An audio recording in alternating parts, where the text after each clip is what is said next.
let's just take a moment. Let's take a moment together to think about where we were last year when we heard the terrible news. Think back to how you felt, that sickness in your heart, the fear you felt knowing how much everything was about to change. I was in Scranton, Pennsylvania, where I live, and the phone rang, and it was my daughter who told me the news, and I could not believe it. And it just stuck in my heart. It had happened. Roe was overturned. We were devastated, and I'm sure many of you can relate. In the weeks and months that followed, we watched as red states across the country launched increasingly restrictive measures against reproductive care. We heard stories about women who were denied DNCs after suffering a miscarriage, even though their own health was at risk.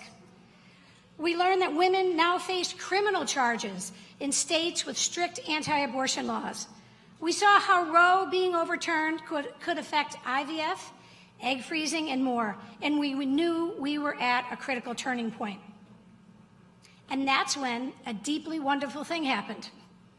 Women across the country came together. We felt our hearts break, we grieved, and we realized something. As my mother told me, you cannot wring your hands and roll up your sleeves at the same time. So in the White House, President Joe Biden and Vice President Kamala Harris immediately got to work with congressional Democrats to protect abortion at the federal level. In cities and towns throughout the country, people started registering to vote to make sure abortion rights were protected in their states. At the DNC, we were organized and ready too. Ahead of the midterms, we made sure that voters knew how the Biden administration was protecting reproductive freedoms. And what we saw was this. People support Democratic candidates because they know that the Democratic Party is the only party protecting reproductive freedoms. We are the only party taking action. It's sad, but it's the truth. As a result of these collective efforts, one of the most successful midterm elections in history happened. And now, together, we're going to build on that. We're going to make sure that we're even more successful in 2024 elections. So 1 year after Dobbs, there's too much at stake for us to do nothing but wring our hands. You know, my husband Bob and I have 6 children. A few months before Roe was overturned, my oldest daughter Grace and her husband told us they were expecting their 4th child. And as you can imagine, we were overjoyed. Sadly, over halfway into her pregnancy, Grace suffered a late-term miscarriage and had to have a stillborn delivery. I asked Grace if I could share a little bit of her story, and she said that during that experience, she was never more aware of how where you live can determine how you're treated. Because my daughter lives in Pennsylvania with strong Democratic congresswomen and a Democratic governor and 2 United States senators who have vowed to protect reproductive health, she was treated with sympathy and compassion. Thank you. But tragically, many women across America aren't as fortunate and are treated with suspicion and cruelty. The president has said that with a Democratic majority, he will codify Roe. And he will make reproductive health care the law of the land. The good news is that's what we're gathered here to do. Roll up our sleeves and make sure that happens.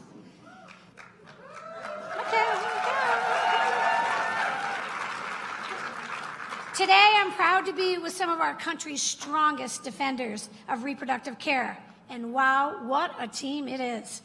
President Joseph Biden, First Lady Dr. Jill Biden, Vice President Kamala Harris, and Second Gentleman Doug Imhoff. Together with the DNC, Emily's List, President LaFonza Butler, NARAL Pro-Choice America President Minnie Tamaraju, and Planned Parenthood Action Fund President, CEO Alexis McGill Johnson. They are leading the way to change, to protect reproductive rights, and you get to hear from them in just a few moments. But I don't know about you, I'm ready and I'm fired up. Because let's be clear, this is what we are here to do. We're going to take back the House and expand our gains in the Senate. We're going to keep President Biden and Vice President Harris in the White House. We're going to codify Roe and protect reproductive health. And we are going to help this incredible administration finish the job. Are you ready to roll your sleeves up and get to work? I am too. Thank you.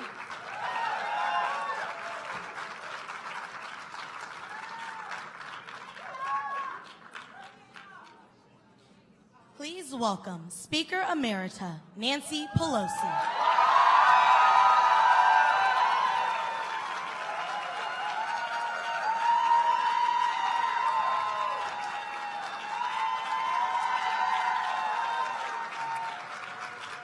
I guess we stand here.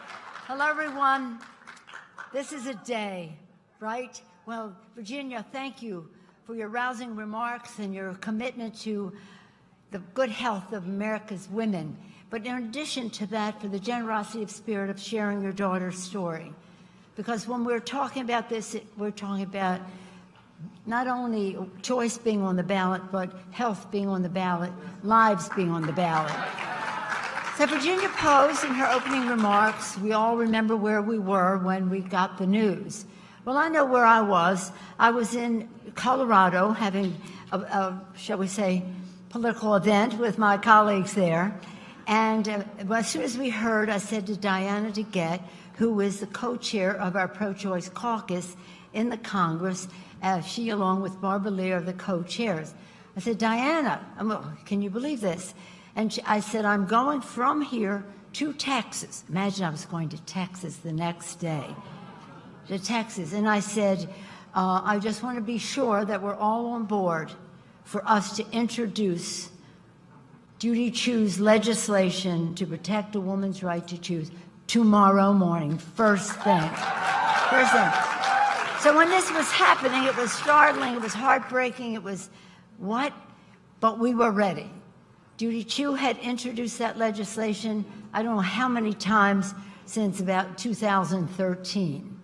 We were ready to inoculate against their poisonous actions. And but now here we are today. We don't agonize, we organize. And I see some friends here, we unionize. So here's what happened this morning. This morning and this week we've had press events. This morning led by Hakeem Jeffries, our wonderful leader in the House.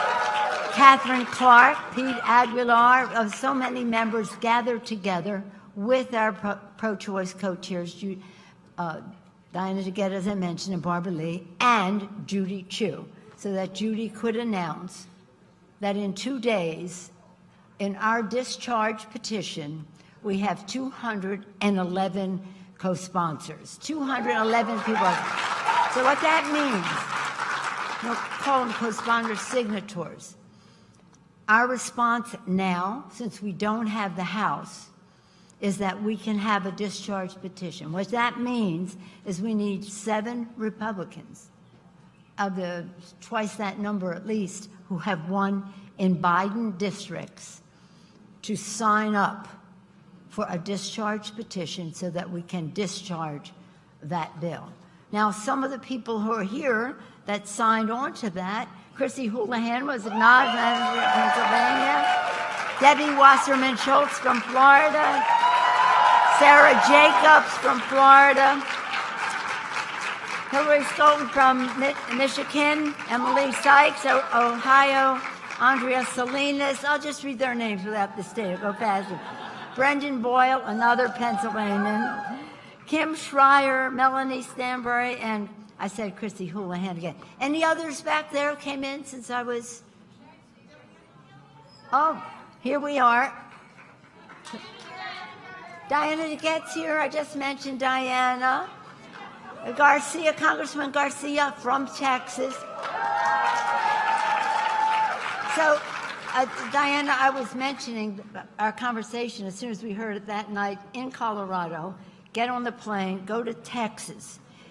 In Texas, the women were on fire. Now, this is the first light of day that we're seeing after this dark decision. The women were loaded for bear. In fact, they had one of their biggest events for us, no men allowed.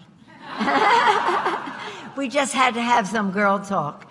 By the hundreds of people, girl talk in that way. But they were ready. So what we need are 7 more people to sign the discharge petition. But what we also need is a massive organization across the country. During this last year, during the election, people would say to me, "You're all wrong. You shouldn't be talking about Dobbs. That's in the rearview mirror. That's yesterday." I said, "You know what? Get away from me." I mean, these are fighting words for us, right? This is a mission that we are on. So we said, no, we know our districts. Our members know our districts. And we know that when we go in a district and make the contrast, your member of Congress does not support a woman's right to choose. Ours does. Our candidate does. Or the reverse if it's a candidate versus the incumbent. But let me just tell you this, because this is really, nothing should be shocking around here, but when we passed Judy Chu's bill, guess how many Republicans voted for it? 0. Okay, you got it right. To ensure a woman's right to travel for reproductive care.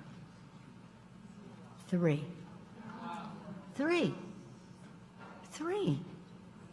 And to guarantee, now this one you would think, if you hate terminating a pregnancy, you want to avoid that, you should give women access to contraception. 8. But think of all the ones who voted against this. Make no mistake, they're out to have a national ban on abortion, overturning Roe v. Wade. We must prevail.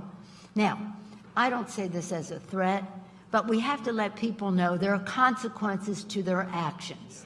They told us we were going to lose 30, 40 seats. Remember that? Maybe 50. Because we had the wrong message. We were talking about a woman's right to choose, which is freedom and a democracy. And we were talking about gun violence protection. So we said, you may know what you know sitting on your butt in some studio, but we know what's going on in our districts.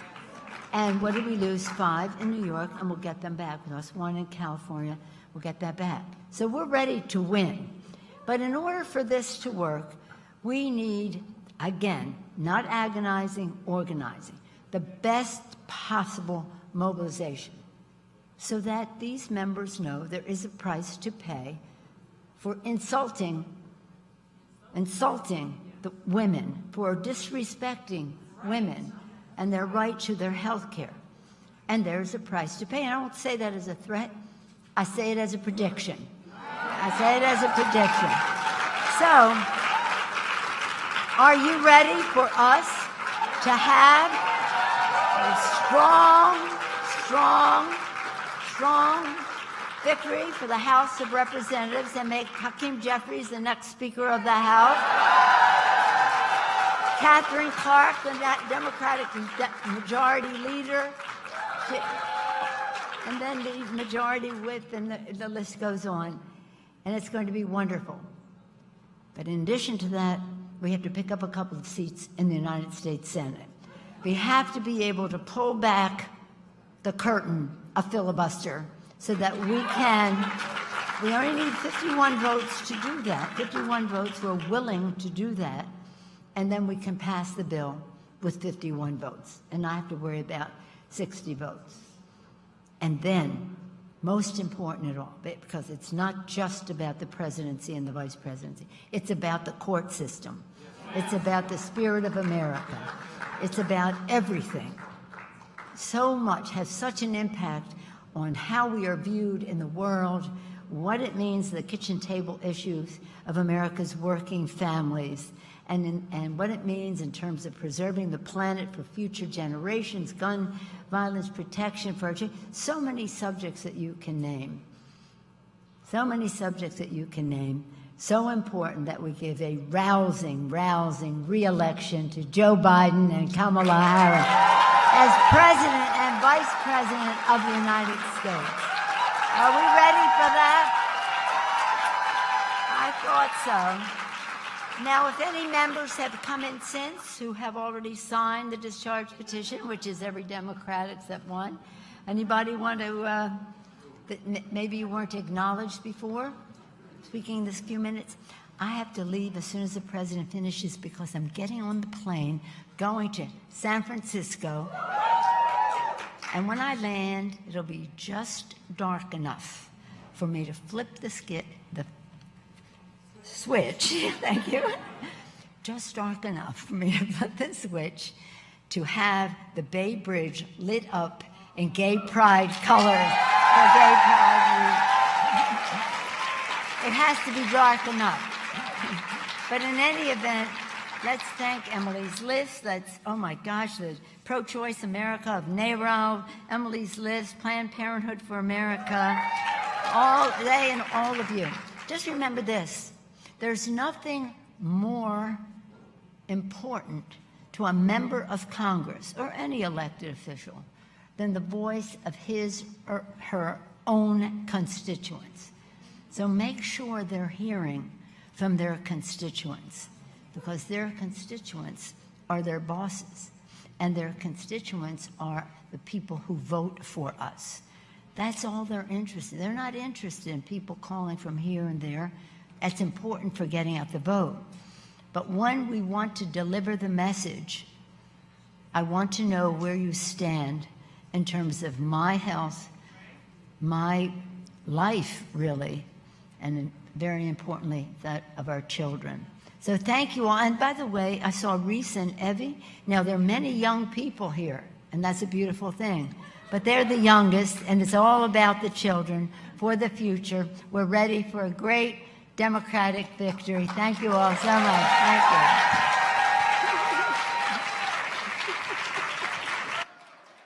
Please welcome a message from President and CEO of Planned Parenthood Action Fund, Alexis McGill Johnson. Hello, I'm Alexis McGill Johnson, President and CEO of Planned Parenthood Action Fund. I am so sorry I couldn't be there in person with you all today, but I am so honored to virtually stand with Emily's List and NARAL and announce the Action Fund's endorsement of Joe Biden for president in 2024. President Joe Biden and Vice President Kamala Harris have been steadfast in their commitment to protect and expand access to sexual and reproductive health care. Tomorrow marks 1 year since the Supreme Court took away our ability, our power to control our own bodies and gave it to the states. In the past year, 20 states have passed abortion bans. That means 1 out of 3 women plus more trans and non-binary people can no longer access abortion care in their home state. But through it all, President Joe Biden and Vice President Kamala Harris have been fierce champions for reproductive freedom.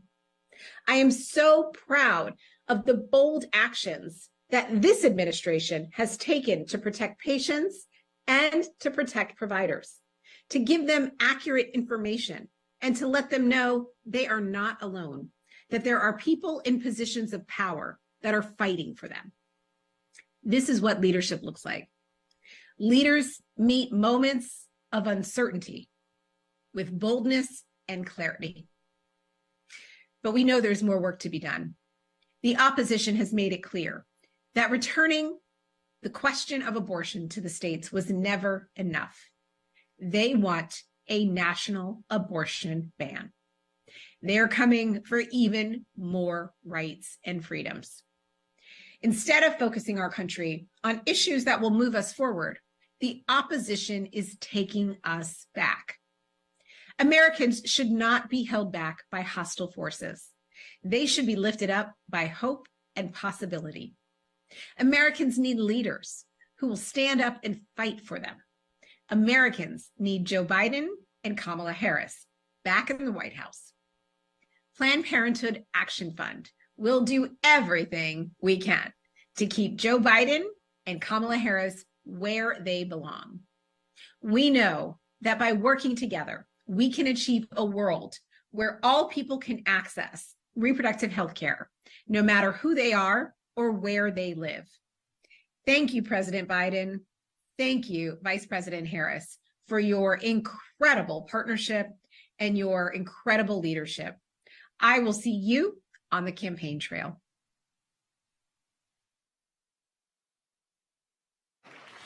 Please welcome President of NARAL Pro-Choice America, Minnie Timaraju.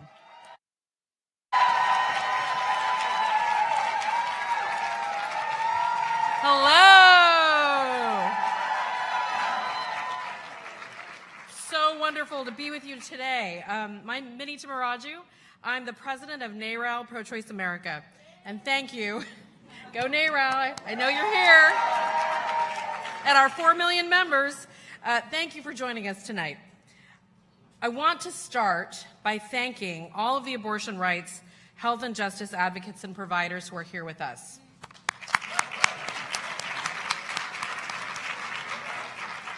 It's been a horrific year, and you have gone above and beyond to provide life-saving care to our communities in the toughest circumstances. In the wake of this crisis, we stand here today with the most pro-choice, pro-reproductive freedom administration in the history of our nation. And that's exactly what we need in this post-Roe America, because we've never faced a time quite like this. We are in a state of emergency. Abortion access is being decimated by extremists. In 20 states, abortion is either entirely banned or severely restricted.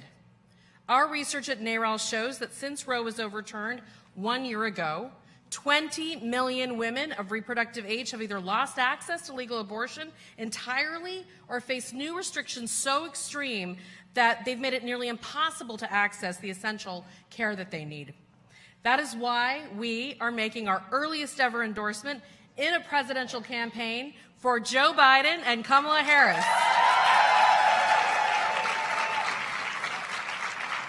We know that the president and the vice president are committed to restoring the federal right to abortion, and they are not afraid to do hard things.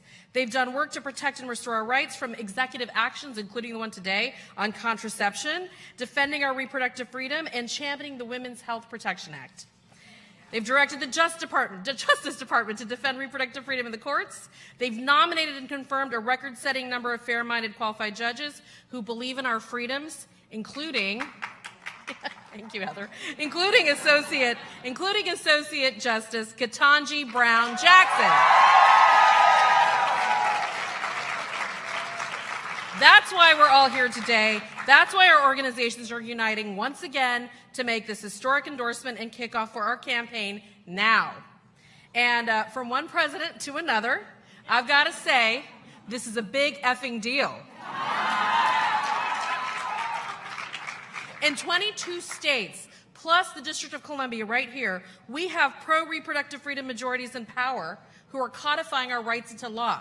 This is what happens when we elect pro-reproductive freedom majorities, right? So we got to finish the job. These changes are happening because abortion matters in the everyday lives of everyday people. Poll after poll, including polling just this week, shows that a majority of Americans support abortion rights and oppose abortion bans. This includes, and this is really important, an increasing number of independents and Republicans. Support for abortion access is at a record high, which means we have a moral obligation to engage these Americans in 2024 to deliver critical wins for our communities to restore and expand abortion access. We have, wait for it, 15 months. 15 months to make sure every voter in the United States knows that it is Joe Biden and Kamala Harris who've had their backs for the last 4 years and will for the next 4 too. We have 15 months to do the work that will make sure we take back the House and win a commanding majority in the Senate so we aren't asked to compromise on what the vast majority of Americans deserve. We have 15 months, y'all. But the good news is we have the majority. And we are the majority. So say it with me one more time. We are the majority. We are the majority. We are the majority. Let's finish the job. Thanks.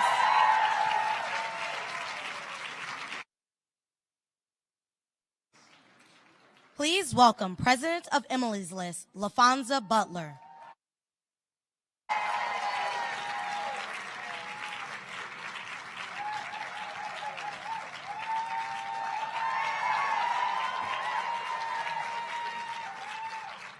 Good afternoon. I'm the labor leader, so I get to say that one more time. Good afternoon. I love the sound of people's voice. Can we give our Speaker Emerita, Nancy Pelosi, one more round of applause? How incredible it is to have a leader like Leader Nancy Pelosi to stay in the fight with all of us as we are in the fight for our very lives. And so I'm so grateful to have the members of Congress, all of the Emily's List endorsed members of Congress who are here.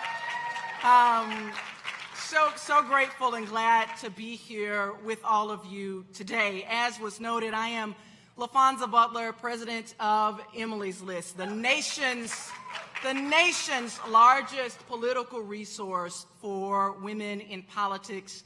Make that Democratic pro-choice women in politics.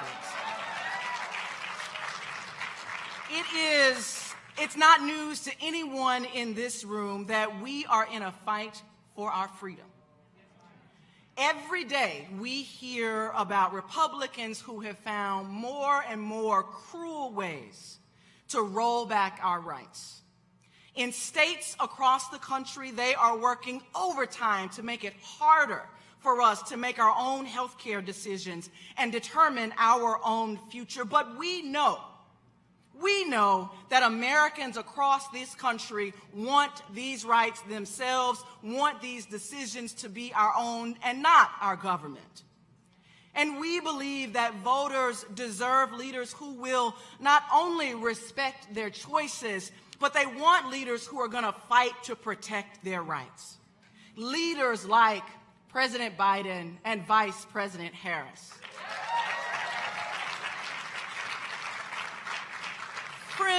Friends, when the Dobbs decision ended a constitutional right for the first time in this country's history, we were grateful that these were the leaders who were on guard.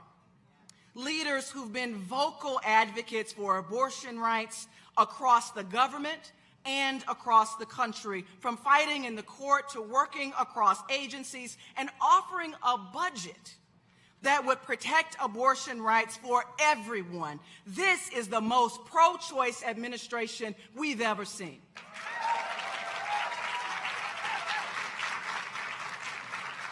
And we gather here a year after the Dobbs decision. And I'm reminded, you probably have heard me refer to this, but I continue to be reminded of the words of Zora Neale Hurston, who wrote for all of our consideration that there are years that ask questions and years that answer. Democrats, I am of the opinion that the last set of years have posed some big questions for us. Like, what are we going to do? And where were we when our rights were being taken away? What are we going to do, and where were we when our children's future were being put in danger? These questions have been put before us, and Democrats, I am convinced that the next few years in front of us are the years that we will answer. Because the answer truly is clear. The difference could not be more stark. Emily's List was created because we believe that who you elect matters. And that starts at the top. That's why we are proud to support the re-election of this dedicated, hard-working ticket. We'll be working hard to ensure that President Biden and Vice President Harris get to finish the job on important issues facing our country that they have been working so hard on. And it is most important for me as the president of Emily's List to be able to say that we are thrilled to endorse Kamala Harris, the highest ranking woman ever elected in this country, as vice president in this nation. Look, friends, I want to end my remarks here quickly, but it is important to me as the leader of an organization that values representation and has focused for 38 years on electing pro-choice women. I know how much it matters for my daughter and for America's daughters to be able to see Vice President Harris at the decision-making table. We know that she takes us in every room she enters. We know she makes us proud in every room she goes. We have seen the Vice President lifting the voices and issues that have not always been addressed in the highest reaches of power in this country. She is a brilliant and qualified Emily's List endorsed candidate from the time she was running for district attorney in San Francisco to now as vice president of these United States. And we are incredibly proud. We are incredibly proud to see her as a partner to President Joe Biden and to see what great work they will continue to do to fight for the freedoms of our children and the generations ahead of us. Thank you all for coming and for the work that I know you will continue to do.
welcome Jill Biden and Douglas Emhoff.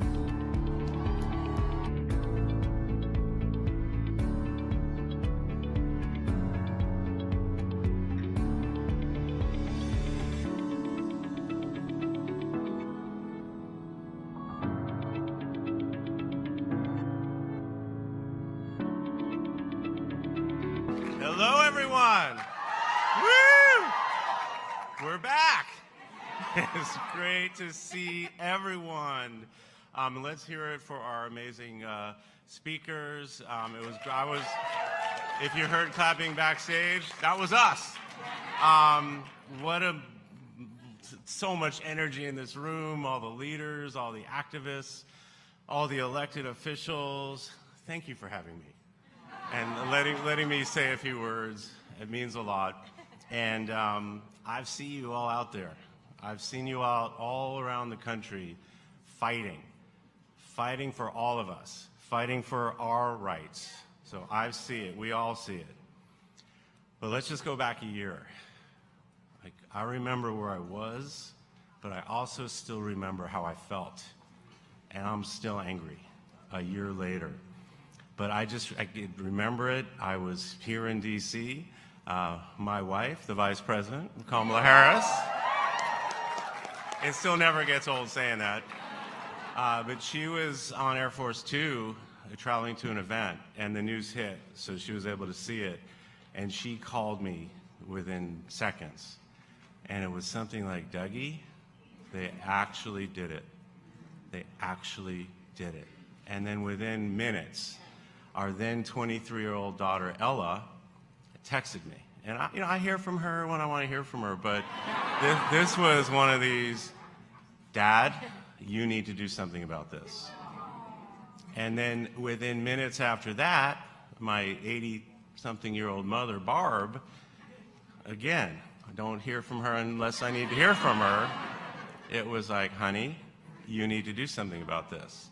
And think about that, a woman of that age, of that generation, and she was one of those women who was out there fighting and marching and fighting for the rights that have been just drastically ripped away, and that was my mother. And now think about it.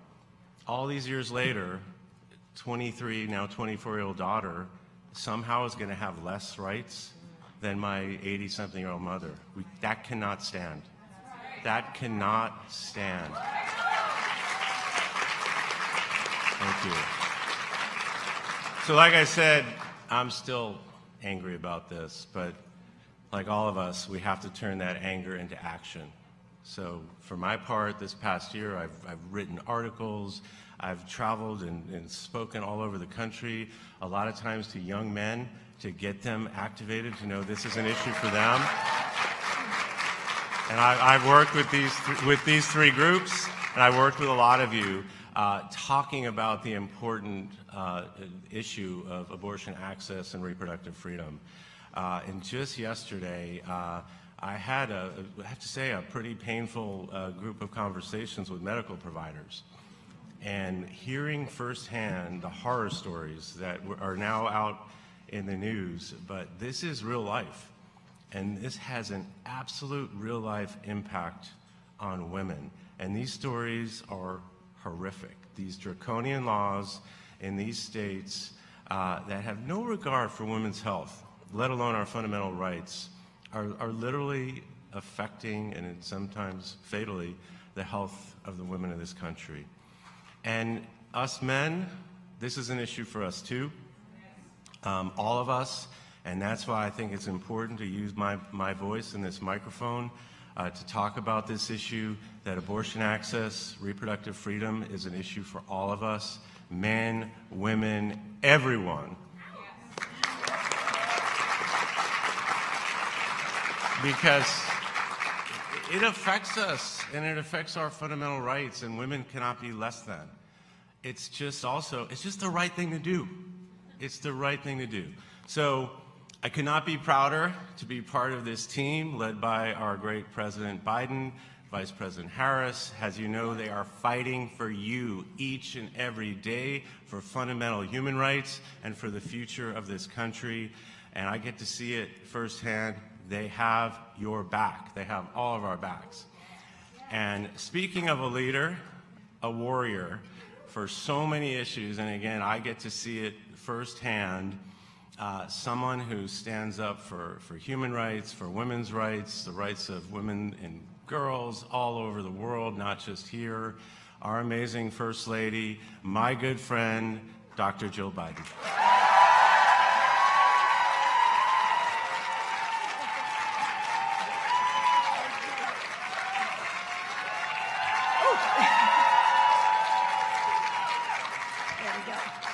Thank you, Doug. Thank you. I love you too. All the women out there with heels should just slip them off right now. Take them off. Take them off. Done. Because I've been watching from the backstage, seeing how long you're standing, and I said, "Are they all standing that long?" Yeah, slip them off. Slip them off. So, anyway, thank you. And as you said, this isn't just a women's issue. And we're never going to make the progress we need unless more men like you and like Joe are willing to speak up and get to work. So thank you, Doug, for your commitment on this. You're an amazing second gentleman, isn't he? Thank you.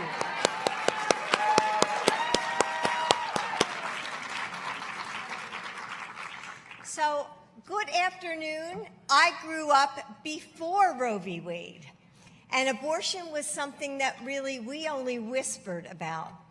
And it was shrouded in secrecy and shame. And in that silence, so much was lost: security and dignity, dreams, and even lives. Roe changed so much. But a lot of people didn't want to talk about this issue. Maybe, I don't know, maybe they thought it was too political. Maybe they didn't think we needed to, because after all, Roe was the law of the land. But you, the advocates, have never been silent. You've worked tirelessly long before we lost Roe to protect women and strengthen the right to choose. Thank you for your work.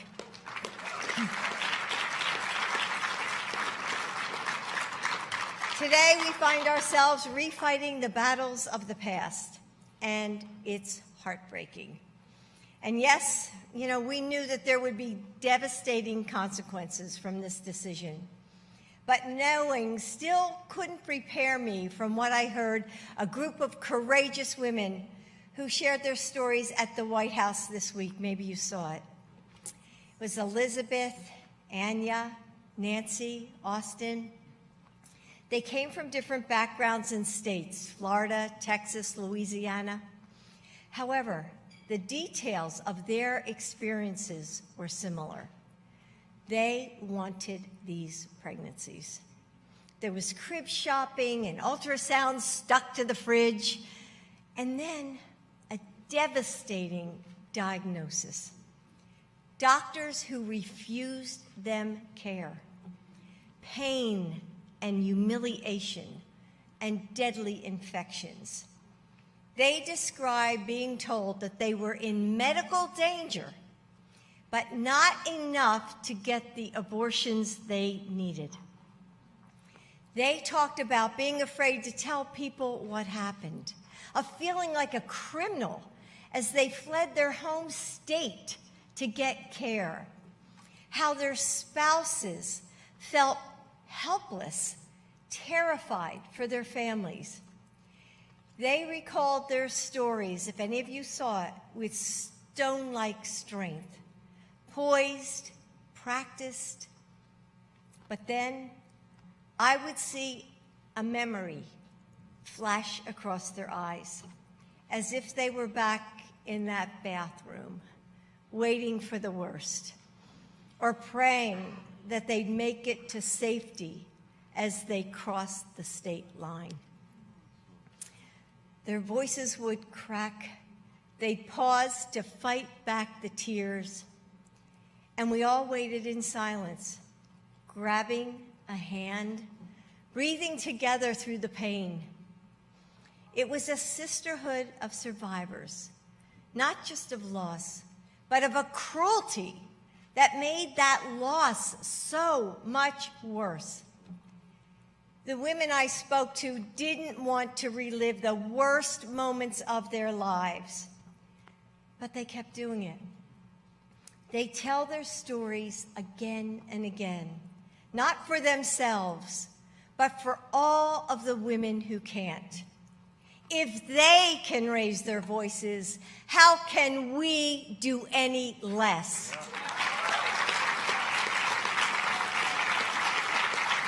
We won't.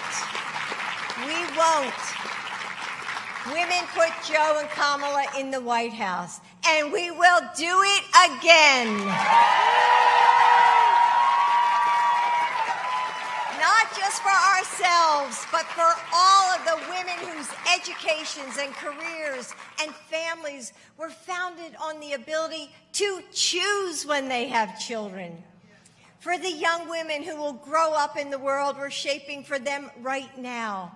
And for all the fathers and the brothers and the husbands and the sons who love them. My mom used to tell me, Jill, things will always look better in the morning. And she was right. We take it day by day, battle by battle. We don't lose hope, and we don't quit. We honor the struggle of the women who came before us, and we will find our courage for the ones who come next. We wake up each day in the bright light of morning and keep fighting for our future, knowing in our hearts that, yes, together we will win and send Joe and Kamala back to the White House. Thank you.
Please welcome the Vice President of the United States, Kamala Harris.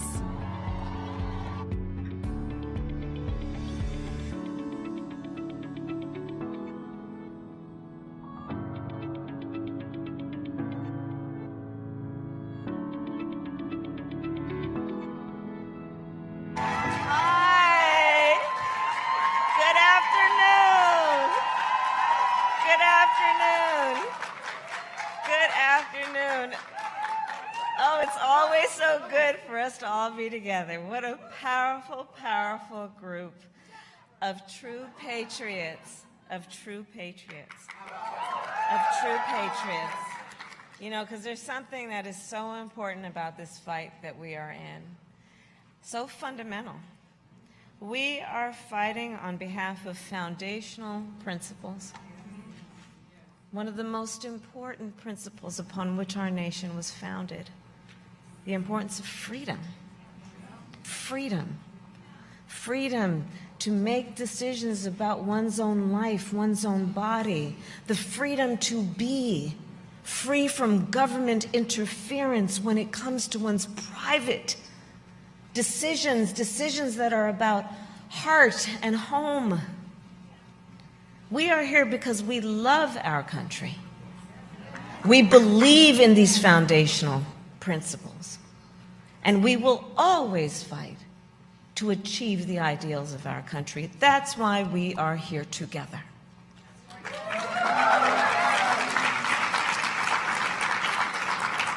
So I thank all the leaders who are here, including, of course, the most honorable members of the United States Congress, our extraordinary Speaker Emerita, Nancy Pelosi,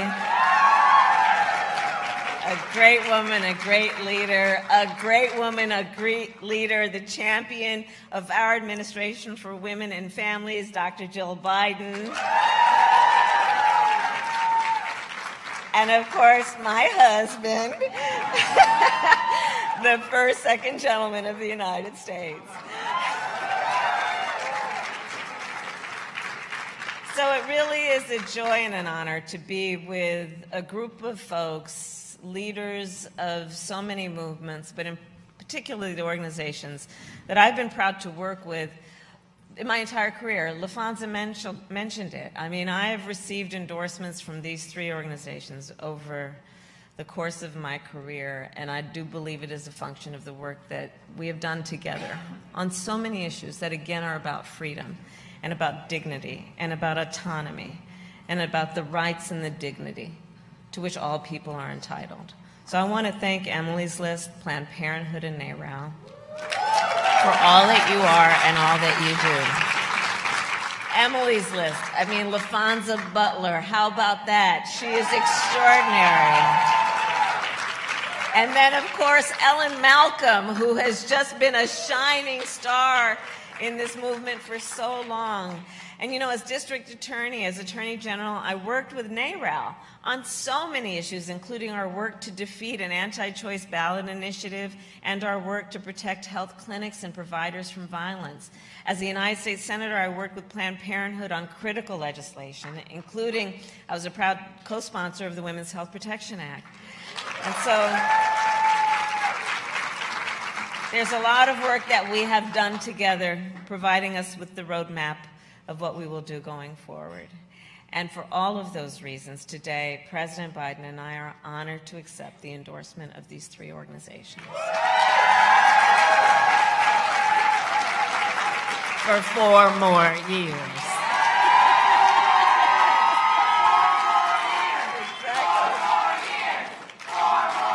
Exactly. So, to get there, let's talk about the work. And let's take a moment to really reflect on the historic progress that we've made thus far. You know, so many of us are always in the process of fighting to achieve full equality, full freedom, the rights that people are fully entitled to. But let's always take a moment to also see what we have achieved thus far, while we clearly see the moment that we are presently in. So we have achieved a lot. And I know that in particular when the Dobbs decision came down, a lot of us, it hit us very hard. Doug talked about it. Jill has talked about it. We all know how we felt. It was painful.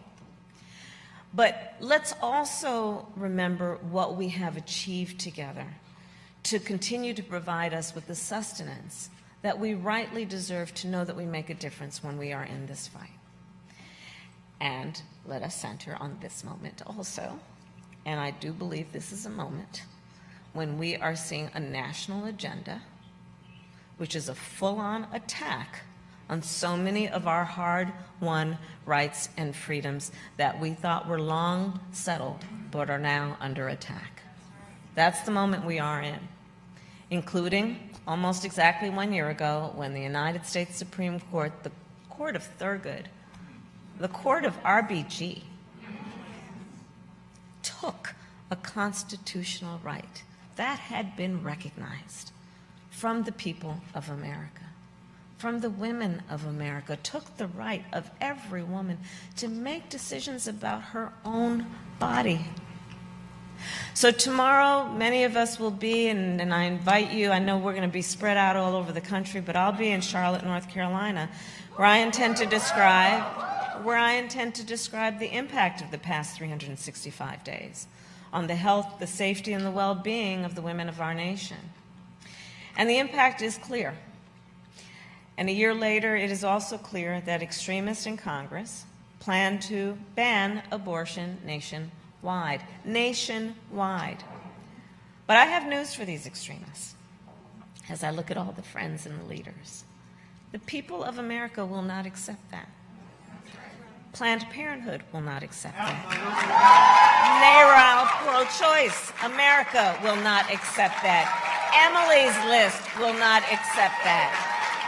And you know President Biden and I will not accept that.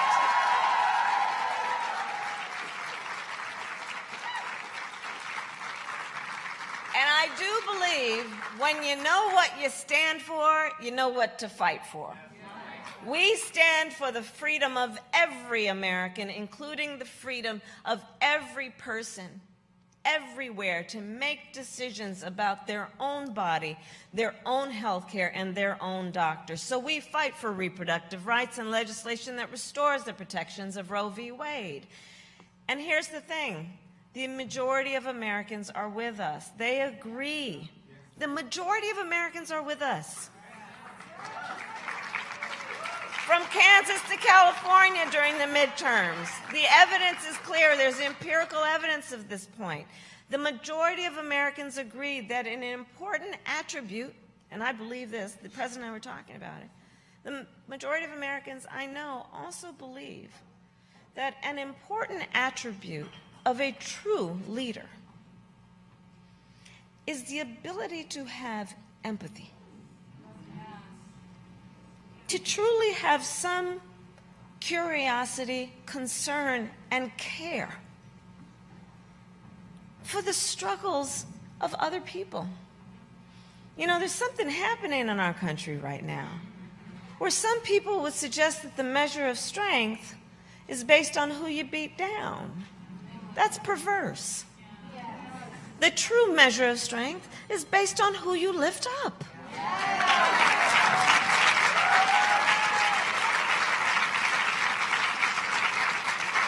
So as we move on, we know empathy is a true quality of a true leader.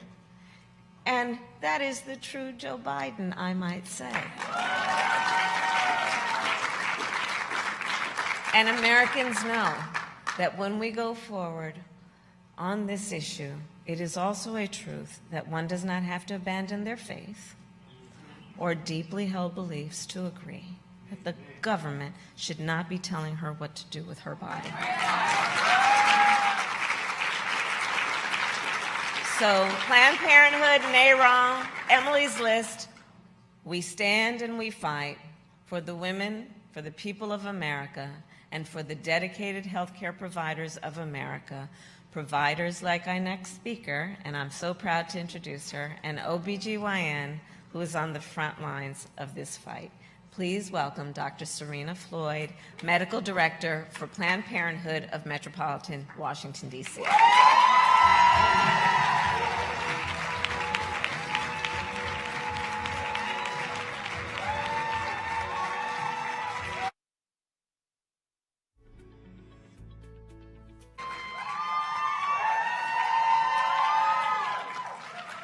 Good afternoon, everyone. My name is Dr. Serena Floyd. My pronouns are she, her, and I'm a board-certified OBGYN and an abortion provider.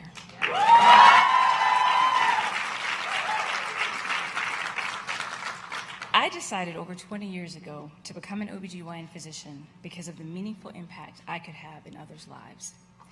I became an abortion provider because I wanted to provide compassionate, non-judgmental care to those with an absolute right to make personal decisions about their health, about their bodies, and what is best for themselves and their families. I am angered and I am frustrated every day by opponents of sexual and reproductive health who believe it is their right to control the bodies, lives, and futures of millions. The egregious attacks on reproductive freedom that are sweeping this country directly impact not just those I care for, but all of us, whether you are a patient, a parent, a partner, a family member, a friend, an advocate, or a provider like me. That is why it has never been more critical for us to have leaders in positions of power who will protect our patients and our ability to do our jobs the way we have been trained to do them. Leaders with a fierce sense of determination and an indomitable resilience that those of us doing this work and our patients need and deserve. President Biden and Vice President Harris have been strong partners for us in the White House, and I am so grateful for their leadership. It is now my honor to introduce the President of the United States, Mr. Joe Biden.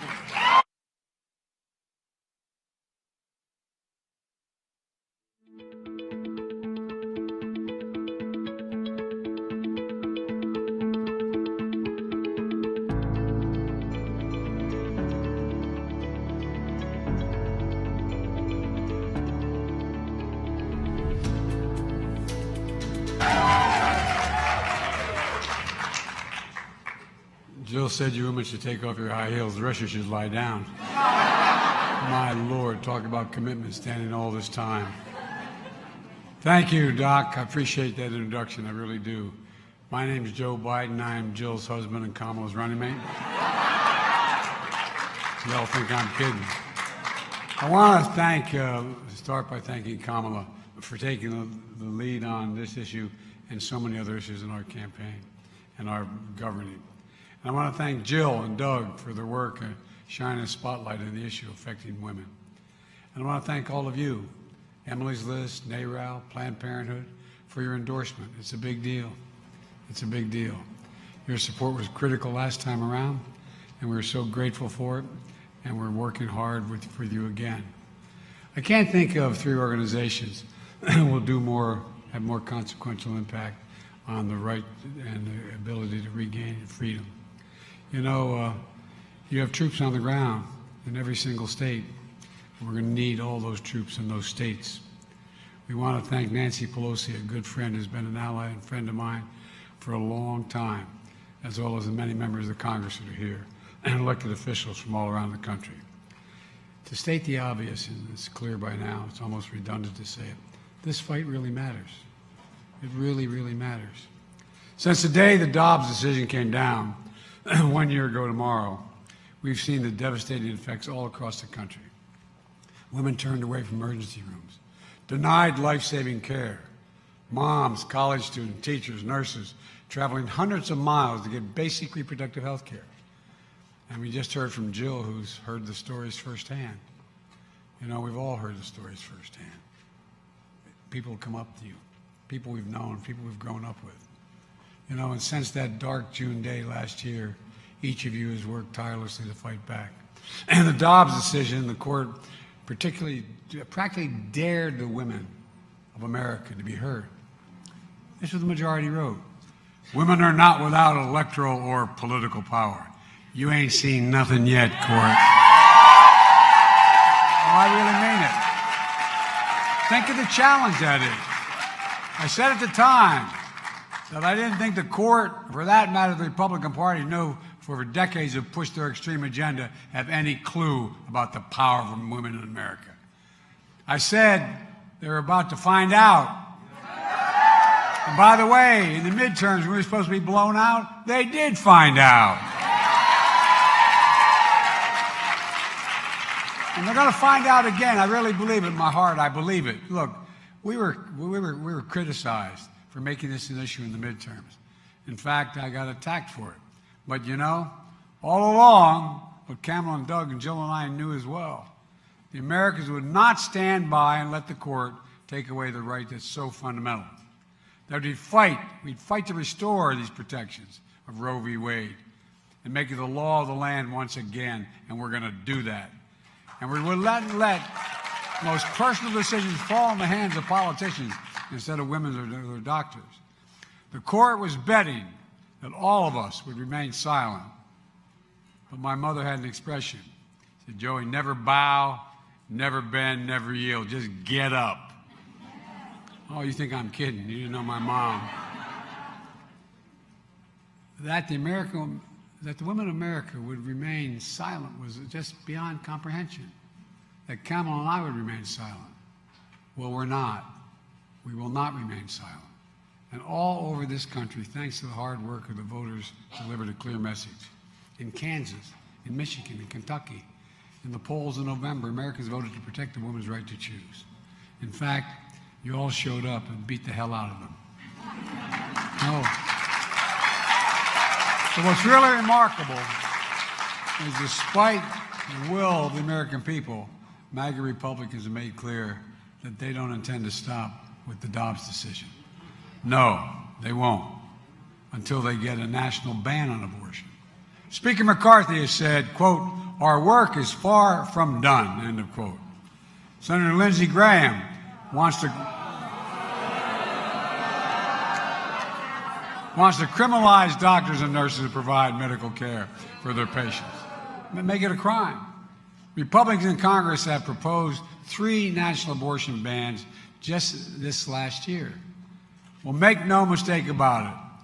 If somehow Congress were to pass a national ban, I will veto it. Let's also be clear that this decision also risks the broader rights of privacy for everyone. That's because the fundamental right to privacy, which Roe recognized, has served as a basis for so many other rights that are ingrained in our fabric of our country. The right to make the best decisions for your health. The right to use birth control. You ever think we'd be arguing about that? No, I'm serious. The right to marry the person you love. Judge Thomas said as much in his concurring opinion in Dobbs, writing, quote, "For that reason, the future cases we should reconsider all the court's substantive due process precedents, including Griswold, Lawrence, and Obergefell." These guys are serious, man. I said it when the decision came out, and people looked at me like I was exaggerating. But they're not stopping here. Make no mistake, this election is about freedom on the ballot once again. Look, we made so much progress. We can't let it take us backwards. I believe that one of the best ways to continue making progress is to ensure women are at every table where every decision is made. And that's not hyperbole. That's not hyperbole. I promised that my administration would look like America. My cabinet is the first majority female cabinet in history. You just heard from the first woman ever Vice President of the United States. And perhaps the most critical of milestones we mark tomorrow, we are reshaping our courts. We've appointed more black women to the Federal Circuit Courts of Appeal than every other president in American history combined. And of course, I was proud to keep my promise to appoint Justice Jackson, the first black woman in the Supreme Court. And by the way, she's smarter than the rest. I'm serious, she's incredible. She is genuinely incredible. We're also making progress building an economy where all Americans have the opportunity to work, raise a family, buy a home, start a business. We made historic investments in child care, making it more affordable so parents can work and provide for their kids at the same time. The first major piece of legislation I signed, the American Rescue Plan, provided historic tax relief for millions of families, helped to recover child care costs. Through the largest increase in history of child care tax credit, the dependent care child tax credit. We helped 200,000 children care providers stay open in small businesses, continuing to go through the pandemic, and continue to serve more than 9.5 million children. These things matter. I signed legislation increasing funding for child care development block grants by 30%, helping low-income families afford child care. But there's so much more to do. And we're fighting over abortion. For example, the United States is still one of the only countries in the world that doesn't guarantee paid leave. I remain committed to changing that. Bringing us in line with every other single major economy in the world by passing a national program for paid leave and medical leave. We can get all this done and so much more. We can restore the protections of Roe v. Wade and make it the law of the land again. But we're going to need your help badly. So let me ask you this. Do you think your colleagues are with us? Well, I tell you what, they better damn well be. After the Dobbs decision came down, I signed 2 executive orders. My administration took a number of actions to protect the access to reproductive health care. And it's just the one I signed, the 3rd executive order, which is to strengthen the affordability of high-quality contraception. The idea that I had to do that, I mean, no, really, think about it. Think about it. I know I'm 198 years old, but all kidding aside, think about that. I never, ever thought I'd be signing an executive order protecting the right to contraception. But the only sure way to protect a woman's health and rights is for Congress to pass a law.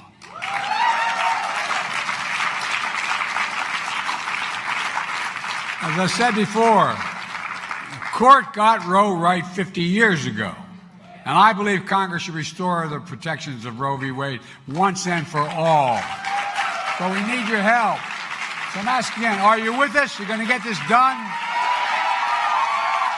I really mean it. So let me close with this. Over the last week or so, we've seen extraordinary support from 3 of the most important voices in the country coming together to get behind this campaign. Organized labor, climate leaders, and all of you representing the powerful groups fighting to protect the advantage for women's rights. Your strong support, your determination, your advocacy are why I've never, I know I've said this before, and I want you to listen to it again. I mean it from the bottom of my heart. I have never been more optimistic about America's future than I am today. And with your help, Kamala and I are continuing to make the progress. We're going to finish this job. We just have to remember who the hell we are. We're the United States of America. And there's nothing beyond that if we work together. So God bless you all. May God protect our troops. Let's go get this done. Let's get it done. Thank you.